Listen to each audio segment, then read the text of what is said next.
What's going on, guys? Welcome back to my channel. My name is Leaf, and in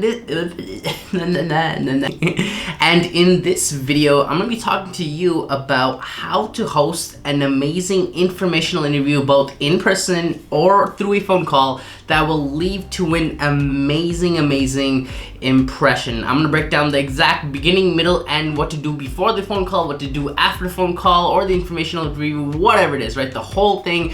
This is your go-to video for exactly all of that. Now, before we get into the nitty-gritty of how to actually host these informational interviews, we first have to talk about what to do before the informational interview, because what you do before the informational interview will have a huge impact on how well the actual information interview will go. If you can guess what the first thing you need to do before the informational interview is, it is research. Sounds so fun, doesn't it? Right? Who knew, huh? Before you meet someone or get a phone call someone, you have to do research about them? What is this, right? But the truth is, research is absolutely key, because it's gonna help you prepare the right questions for the informational interview, and eventually those questions and how good they are and how in-depth they are will determine the impression that you leave on the other person, and that impression might dictate whether or not someone is willing to maybe, refer you into a job or connect you with someone else or whatever it is, right?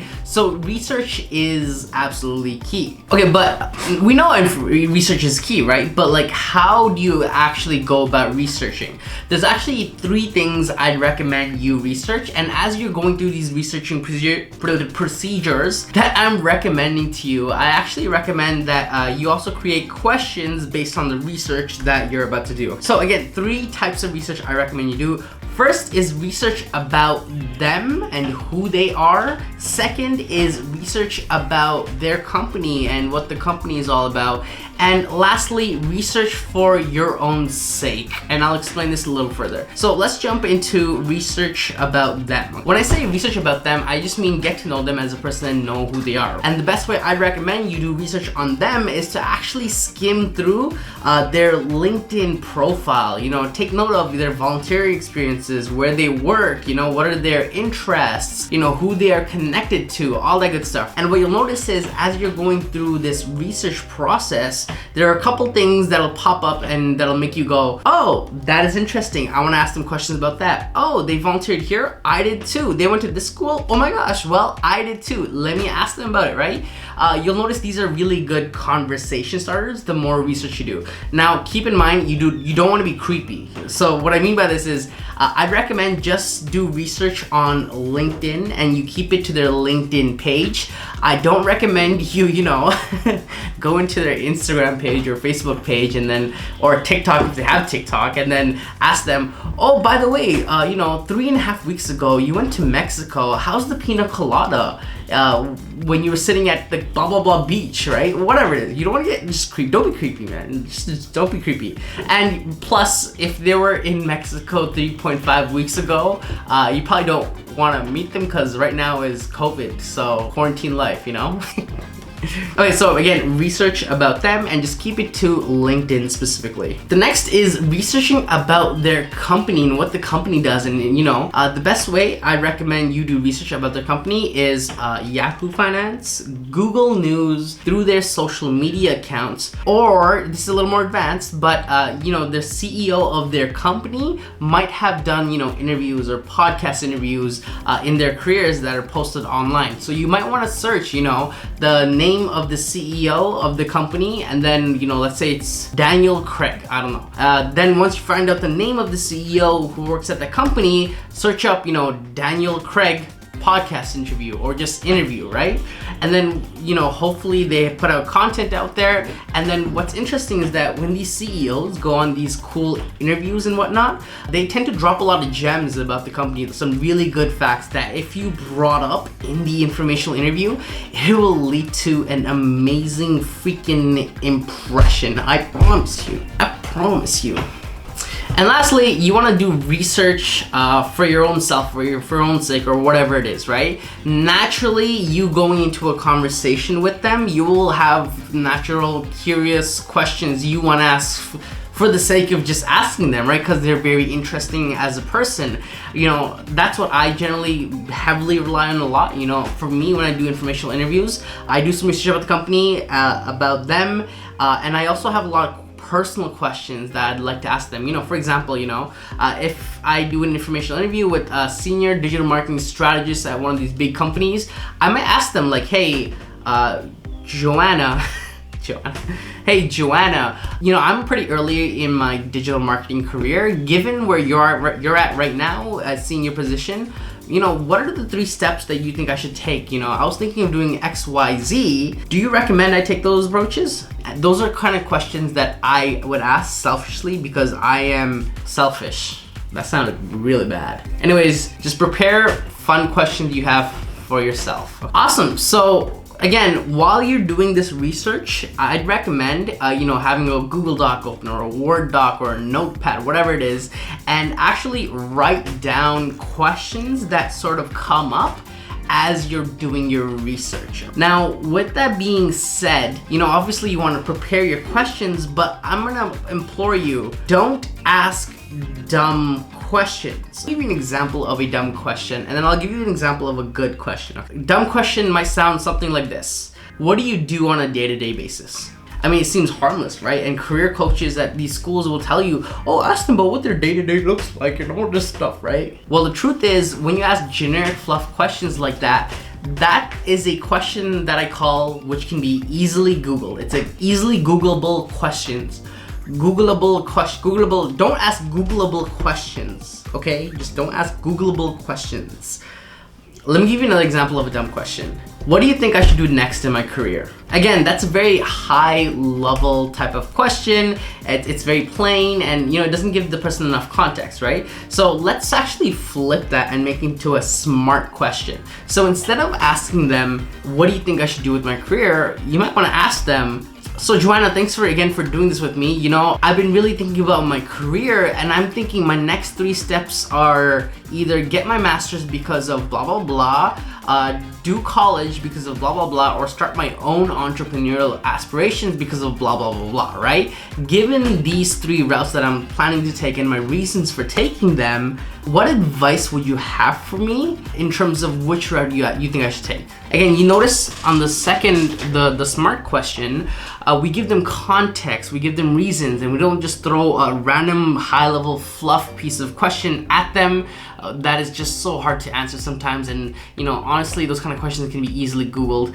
I hope that made sense. Let me give you another example just to like really solidify things. What do you do on a day-to-day basis is a dumb question. A smart question is, hey Joanna, you know, I've been doing a lot of Googling and researching about what the day in life of a project manager sort of looks like, and it seems like their general day looks like X, Y, Z. Given that, would you say that your day looks sort of similar to that?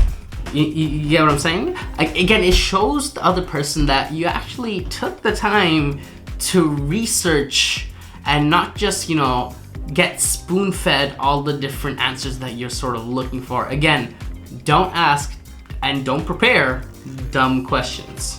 Okay, great. So we've done the preparation, we did the research, and we have our questions leading up to the informational interview. Let's say we're meeting them for coffee. There's probably a couple of things that you want to know when it comes to, you know, actually meeting them for coffee. For example, like who buys the coffee? Where do I stand? How do I wait?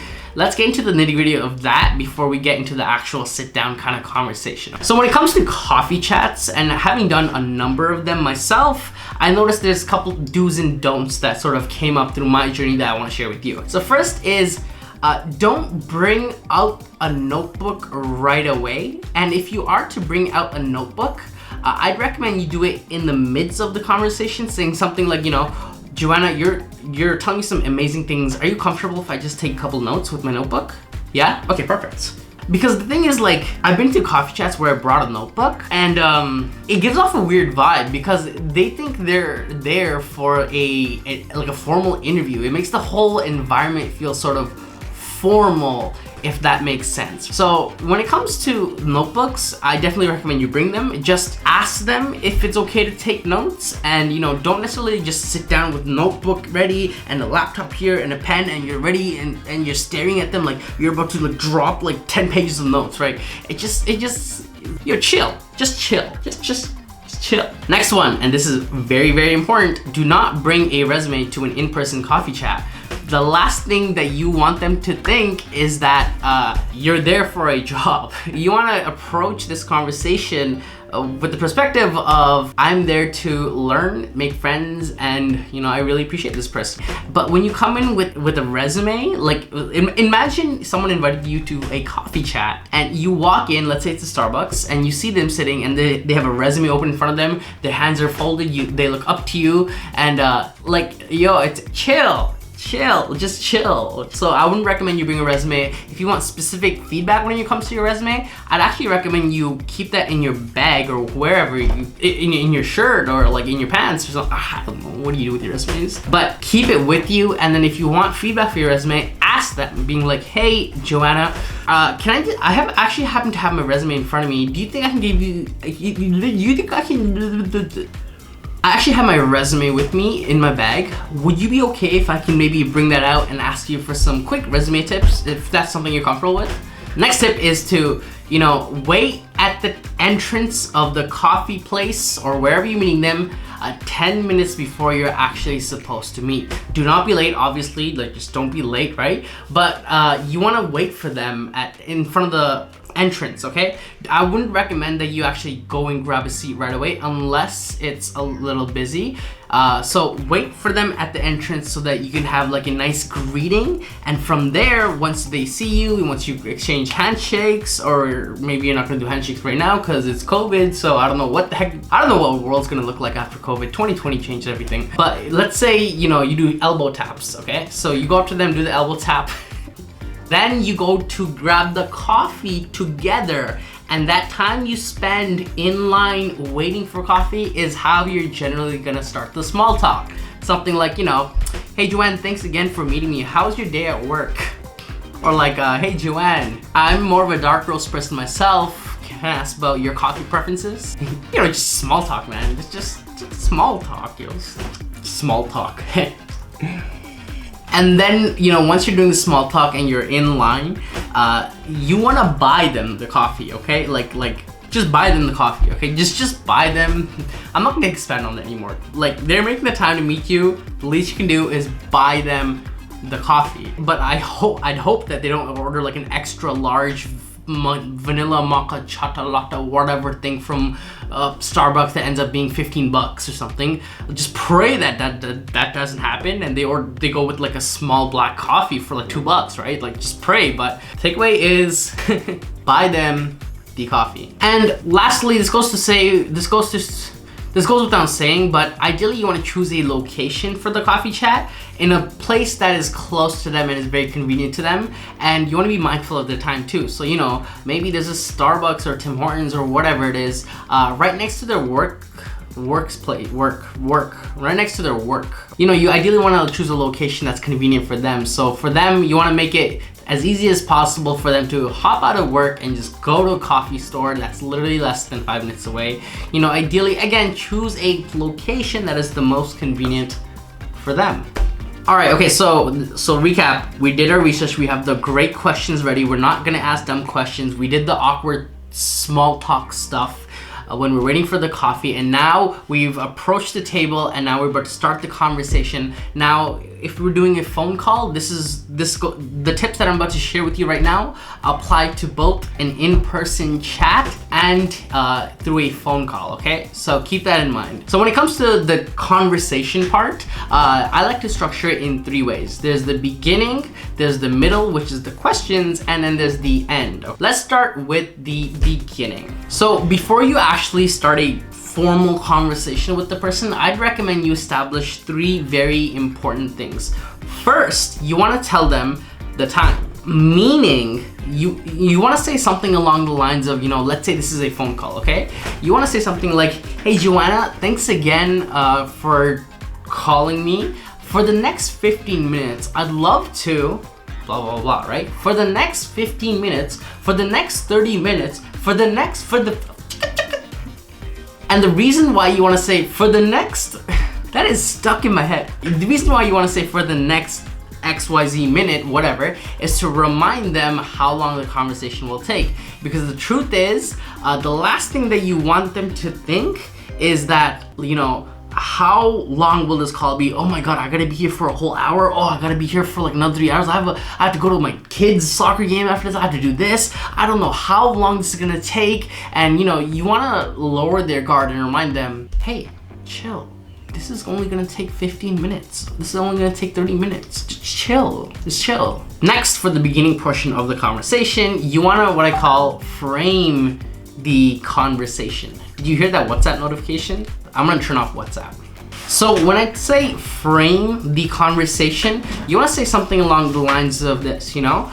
So Joanne, the reason that I asked you for this phone call or this coffee chat is because I noticed that, you know, you're 10 steps ahead of me compared to my career, and I'd love to take the next 30 minutes to ask you some questions about your career to help me better be prepared for my future coming ahead, whatever, right? You want to tell me essentially the reason why you asked them for a phone call, or the reason for why you asked them for a coffee chat, and what you are hoping to get out of it. Let me give you another example of framing the conversation. Hey Joanne, thanks again for meeting me. I really appreciate it. The reason I sort of reached out to you is because I see that you're a mentor at this huge company, and you know, when I looked through your LinkedIn profile, I noticed you and I have very similar paths, but the only difference is you're 10 steps ahead. And I guess what I'm hoping to get out of this conversation is just some practical tips and advice to help me get my first job in this digital marketing space. Does that make sense? And the last thing you want to do when it comes to beginning the conversation is to tell them a little bit about you. Now keep in mind, this is probably the only part of the entire conversation where you're actually going to be doing most of the talking. But when I say tell them a little bit about you, you need to give them context about who you are so that they can best cater their pieces of advice to your particular situation, so that it's also helpful for you, you know what I mean? So let me give you an example. Hey Joanne, before we get into the conversation and I ask you a couple of questions, would you be okay if I maybe told you a little bit about myself, just to give you some context about who I am and what I do, so it can help you as well? Great, so we started the conversation, we mentioned the time, we framed the conversation, and we told them a little bit about yourself. Now we're gonna go into the meat and the thick of the actual conversation. This is the portion where you're gonna actually ask them questions. Now I have a couple of pieces of advice when it comes to this portion of the conversation, the question portion.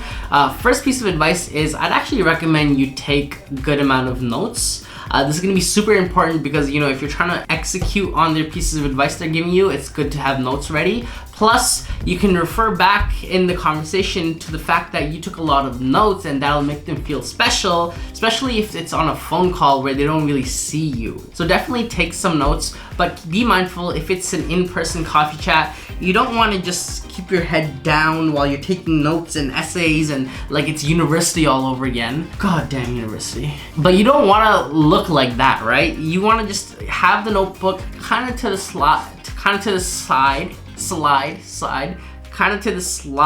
while maintaining eye contact with them and giving them your undivided attention. And last piece of tip I have for you when it comes to the questions, be sure to actively listen. Let me give you an example of what I mean. I've been asked for informational interviews. I'm so popular, right? I've been asked on informational interviews, and I remember this particular day where two people asked me for informational interviews. This one guy who was doing his master's and another guy who was about to graduate university or something like that, right? Guy number one, when they asked me questions and I like poured my heart out, I tried to help them, they would reply with just like, at the end, and that's it. Like it didn't feel like they really cared. And keep in mind, this is through a phone call. I actually felt like I was wasting my time. Whereas guy number two was like, wow, yeah, that is amazing. Oh my gosh, oh, I never thought of that. Interesting. And why do you say that, Alif? That's really cool. Blah, blah, blah, right? And he was super engaged through the conversation. And you know, like I I felt like he actually cared, and I actually recommended him to a couple of friends for potential jobs. Again, because I felt his vibe and I actually felt like he cared about our conversation. So make sure you are actively listening. All right, so now we have come to the point where it's time to wrap up the conversation, but there's a systematic process that I want you to follow when you're wrapping up an informational interview. They are as such. First, if this is a phone call you're doing the informational interview through, I'd recommend you actually mention you took a lot of notes. I remember there was a person I did an informational interview for, and at the end of the call, they mentioned, Alif, these are some great tips you're giving me. I actually took about 2 pages worth of notes. Thank you. And that made me feel amazing, and I felt like they're actually taking my advice and like what I have to say very seriously. Hence, it led to me feeling great, and hence you should just remember to mention that you took notes. It'll make them feel good. Second, you want to ask them if you can keep them updated with your journey through an email or a LinkedIn message, maybe once every 2 weeks or so. And the reason for this is that it gives you a reason to follow up, like an excuse to be like, hey, by the way, I did this piece of advice and I did this, blah, blah, blah. So thanks so much for the actual advice, whatever, right? You want to nurture the relationship moving forward, and so that you don't kind of forget each other. And the best way to do that is to essentially keep them updated with your journey. What are they going to say? No? Next, you want to ask them if they can connect you with someone else. This may sound anything like this. Hey Joanne, this conversation has been very amazing, and I can tell that you're very smart. I was wondering if you happen to know anyone else maybe that you can connect me with, so that I can learn more about such and such, right? Again, smart people know smart people, and at this point you're going to be hopping from informational interview to another informational interview to another informational interview to like opportunities, right? And lastly, this is after you say bye and everything, but you want to make sure 2 things, okay? Send them a thank you message. You have to always send them a thank you message, whether that is through an email or a quick LinkedIn message, whatever it is. And second, make sure you actually execute on their advice and tell them you're executing on the advice, so that they actually take you seriously, and not just some guy who I hopped on a phone call with, or some guy who I grabbed coffee with and never heard back ever again, right? And I promise you that alone will lead to an amazing impression. And there you have it. That is it. How to host an informational interview that'll lead to an amazing impression. But there's a couple of things that I think I should mention. First, when you're doing an informational interview, you wanna have them speaking at about 80% of the time, where you speak about 20% of the time. I read this book a while back, How to Win Friends and Influence People, and Dale Carnegie, the author, said the people who are the best at conversations are the ones who talk the least in the conversation, which blew my mind. Have you ever had a friend who, they were so curious about you and they kept asking you questions, and you talked about yourself, and you felt so good and fulfilled afterwards? You know that feeling, right? That's exactly what you want to deliver here at this informational interview. And lastly, keep this in mind moving forward. How much you show up is in direct correlation to how much they will help you. Meaning, if you show up to the informational interview, whether it is a phone call or an in-person coffee chat, and you half-ass the whole thing, you don't ask good questions, and you don't seem very interested, the odds of them actually helping you is going to be much, much less. Whereas, if you took the time to buy them their coffee, ask them really good questions, smiled, dug further into what they were saying, and said thank you and whatnot, right? That's gonna lead to them having an amazing impression of you and be more than willing to help you out in whatever you might need, right? So again, remember, how much you show up is in direct correlation to how much they'll be willing to help you out. And that is it, how to host an informational interview. If you enjoyed this video, be sure to like and subscribe, and of course hit the notification bell to be reminded of when my face will come up in the next video. Beautiful face. By the way, I just got a haircut recently and I'm really digging this look. And if you haven't, follow me on the gram over here, and on, of course, LinkedIn. Heck, you might even ask me for an informational interview. See what I'm doing there? Awesome guys, I'll see you in the next video. Take care.